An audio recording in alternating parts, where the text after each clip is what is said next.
तो मैं तो यहाँ गोवा आया हूँ मेरे स्वार्थ से, मुझे मोक्ष चाहिए। मेरा आधा काम मैंने कर लिया। आधा काम क्या कर लिया है? मैंने मेरे सब दुख दूर कर लिए। ना मुझे दैहिक दुख है, शरीर का कोई दुख नहीं है, कोई बीमारी नहीं है। ना दैविक दुख है, भगवान का दिया हुआ कोई दुख नहीं है। ना कोई भौतिक दुख है मुझे। तो दैहिक, दैविक, भौतिक, ये तीन तरह के दुखों से मैंने अपने को मुक्त कर लिया। अब मेरा आधा काम बचा। मैं दूसरों को भी इन तीनों दुखों से मुक्त करा दूं तो मेरे स्वर्ग की सीट पक्की है। मुझे लोकसभा की सीट नहीं चाहिए, राज्यसभा की भी नहीं चाहिए। ये लोकसभा राज्यसभा की सीटें तो क्षणिक हैं, 2-4 साल की हैं। मुझे स्वर्ग की सीट चाहिए जो पक्की है, और स्वर्ग जाना है। अब स्वर्ग जाना है तो मुझे आपकी मदद चाहिए। आप क्या मदद करेंगे? जल्दी से आप सब अपने दुखों को दूर कर लीजिए, तो मैं भगवान जी के यहाँ एप्लीकेशन देना चाहता हूँ। मेरे दुख तो दूर हो गए हैं, अब आप अपने दुख दूर कर लीजिए, मेरा काम बन जाएगा। इसलिए मैं गोवा आया हूं। अब आप अपना दुख दूर कैसे करेंगे? आप हमारे योग प्राणायाम की कक्षाओं में आ जाइए, आपके दुख दूर हो जाएंगे। तो जैसे ही आपके दुख दूर होंगे, मेरे स्वर्ग की सीट पक्की है, मैं चला जाऊंगा स्वर्ग, फिर आपकी भी सीट पक्की करा दूंगा। एक बार मैं तो पहुंच जाऊं, फिर जगह बना लूंगा आपके लिए। और आपकी सीट कैसे पक्की होगी? आप किसी दूसरे का दुख दूर करा देना। आप योग प्राणायाम सीख के अपना दुख दूर कर लेना, फिर दूसरों के दुख आप दूर करा देना, तो आपकी भी स्वर्ग की सीट पक्की है। तो मैं स्वर्ग पहुंच गया, आप भी स्वर्ग आ जाना मेरे पीछे पीछे, हम सब वहीं इकट्ठे हो जाएंगे। और सुना है स्वर्ग में कुछ काम नहीं है, दिन रात सब खाली बैठना पड़ता है।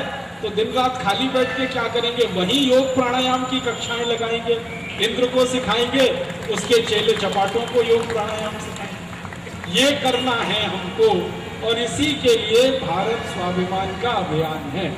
और भारत स्वाभिमान का अभियान इस परंपरा को सार्थक बनाने के लिए है। सर्वे भवन्तु सुखिनः, सर्वे सन्तु निरामया, सर्वे भद्राणि पश्यन्तु मा कश्चित् दुःखभाग्। आप योग सीखें, प्राणायाम सीखें, अपने जीवन को निरोगी बनाएं, स्वस्थ बनाएं। ऐसी भावना लेकर मैं आपके पास आया। ईश्वर आपको इसमें जरूर मदद करेगा अगर आप मन में संकल्प लेकर आगे बढ़ेंगे। एक छोटी सी आखिरी बात आपसे और करनी कि योग प्राणायाम सीखकर आप अपने को स्वस्थ बनाएं, निरोगी बनाएं।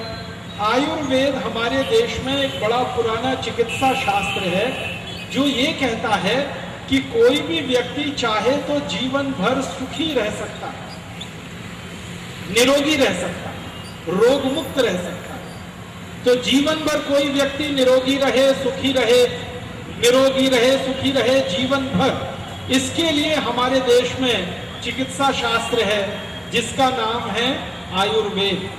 योग और प्राणायाम आयुर्वेद का ही सहयोगी है।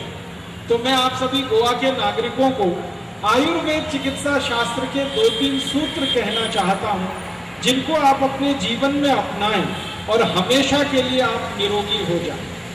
आयुर्वेद पूरी दुनिया का अकेला चिकित्सा शास्त्र है जो ये कहता है कि किसी भी व्यक्ति को रोगी होने की आवश्यकता ही नहीं है, हर व्यक्ति निरोगी हो सकता है। तो आप बोलेंगे क्या करना है? इसके लिए अपने जीवन में एक बात को ध्यान रखना है कि आपके शरीर में वात, पित्त और कफ, ये 3 तरह के कषाय हैं, इनको संतुलित रखिए तो जीवन में कभी कोई रोग आएगा नहीं। वात, पित्त, कफ, तीनों को अगर आपने संतुलित कर लिया तो आपके जीवन में कभी बीमारी आएगी नहीं, रोग आएगा नहीं। योग प्राणायाम करें वो तो अच्छी बात है, इसके साथ बोनस की बात बता रहा हूं आपको। योग प्राणायाम समझ लीजिए सैलरी है और आयुर्वेद बोनस है। इस बोनस में 2-3 बातें हैं, वो ध्यान रखें। जीवन भर वात, पित्त, कफ आपका संतुलित रहे तो क्या करें इसके लिए? तो आयुर्वेद चिकित्सा शास्त्र में कहा गया कि वात को जिंदगी भर संतुलित रखने के लिए शुद्ध तेल खाएं। जो तेल आप खाते हैं वो शुद्ध खाएं। तेल कौन सा खाते हैं? हो सकता है आप नारियल का तेल खाते हो सकता है मूंगफली का शेंगदाणे का तेल खाते हो सकता है आप तिल का तेल खाते हो सकता है आप सरसों का तेल खाते हो। कोई भी तेल आप खाते हो वो शुद्ध खाएं, जीवन भर वात आपका संतुलित रहेगा शुद्ध तेल खाने से। तो आप बोलेंगे ये शुद्ध तेल और अशुद्ध तेल का क्या अंतर है? ये शुद्ध तेल और अशुद्ध तेल का मामूली सा अंतर है, और वो मामूली सा अंतर है वो ये कि आप जो बाजार से तेल खरीद कर लाते हैं वो डब्बा बंद है, और ये जो डब्बा बंद तेल है इसको आजकल कहते हैं रिफाइंड तेल, डबल रिफाइंड तेल, ट्रिपल रिफाइंड तेल।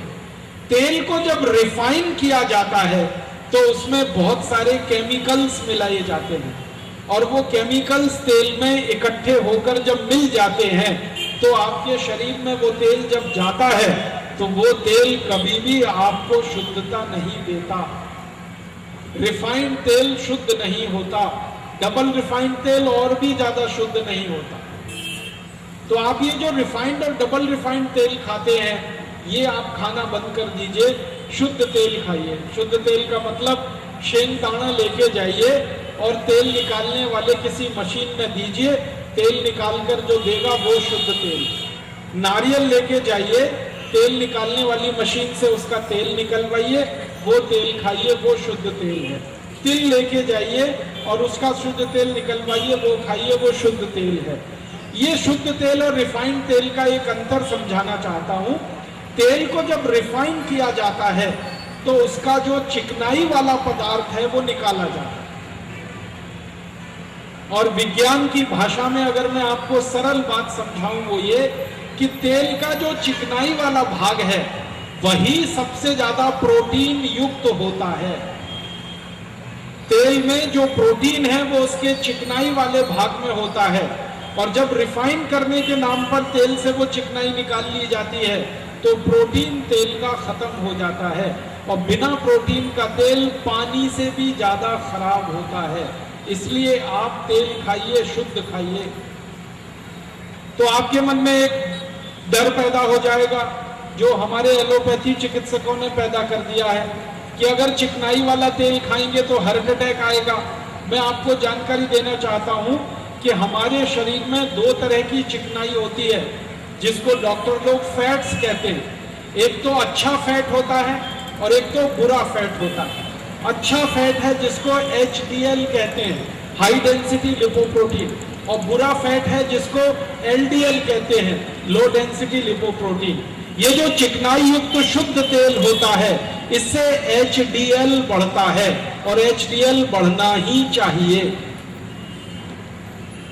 और ये रिफाइंड और डबल रिफाइंड तेल होता है, इससे LDL और VLDL बढ़ता है, और LDL कभी भी नहीं बढ़ना चाहिए। तो आप अगर शुद्ध तेल खाएंगे तो HDL अच्छा रहेगा, और जिनका HDL अच्छा रहता है उनको जिंदगी में कभी हार्ट अटैक नहीं आता, कार्डियक अरेस्ट नहीं होता, ब्रेन हेमरेज नहीं होता, पैरालिसिस नहीं होता, BCO नहीं, 80 बीमारियों से आप बचते हैं अगर HDL आपका ठीक है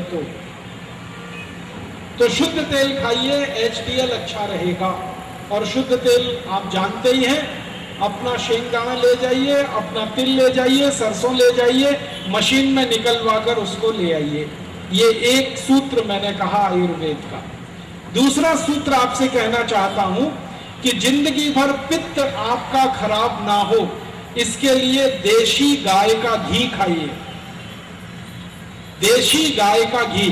देशी गाय और विदेशी गाय दो तरह की गाय होती है हमारे देश में। विदेशी गाय माने जिसके पीठ में कंधा नहीं होता, जिसकी पीठ एकदम सपाट होती है, उस गाय का घी कभी भी मत खाइए। देशी गाय का घी खाइए। देशी गाय जिसकी पीठ में ऐसे करके कंधा निकला रहता है, और जिस गाय की पीठ में कंधा जितना ऊंचा होगा वो गाय उतनी ही अच्छी मानी जाती है। देशी गाय का घी खाइए।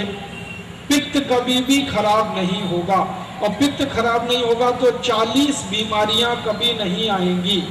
Acidity, hyper acidity, ulcer, peptic ulcer, ये सब बीमारियां पित्त की खराबी से आती हैं। पित्त को व्यवस्थित रखिए, 40 बीमारियों से बचे रहेंगे। शुद्ध गाय का घी खाइए। आप बोलेंगे जी भैंस का घी खाएं तो, मशी का घी खाएं तो मत खाइए, नहीं तो मशी जैसे ही हो जाएंगे। हमारे आयुर्वेद में कहा गया है मशी का घी सिर्फ वही लोग खा सकते हैं जो पहलवानी करते हैं, दंड बैठक लगाते हैं, जो बहुत मेहनत करते हैं शरीर से, वो लोग भैंस का घी खा सकते हैं।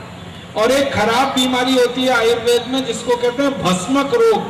भस्मक रोग में क्या होता है, व्यक्ति को भूख बहुत ज्यादा लगती है, अभी 15-20 रोटी खाएगा, आधा घंटे में और 15-20 रोटी खा जाएगा, ऐसा रोग भस्मक रोग। उस रोग के व्यक्ति को मशी का घी खाना चाहिए, पहलवानी करने वालों को मशी का घी खाना चाहिए, बाकी सब लोगों को गाय का घी ही खाना चाहिए। तो गाय का घी खाइए, पित्त आपका ठीक रहेगा, 40 रोगों से बच जाएंगे। और तीसरा और आखिरी सूत्र है आयुर्वेद का, कफ के रोगों से बचना है अगर जिंदगी भर, तो चीनी कभी भी मत खाइए, गुड़ खाइए। ये जो चीनी है ना, शुगर, ये कफ को विकृत करने वाली सबसे खतरनाक चीज है जो आपके घर में है। चीनी खाते ही कफ की विकृति शुरू होती है और कफ की विकृति से 28 रोग आते हैं।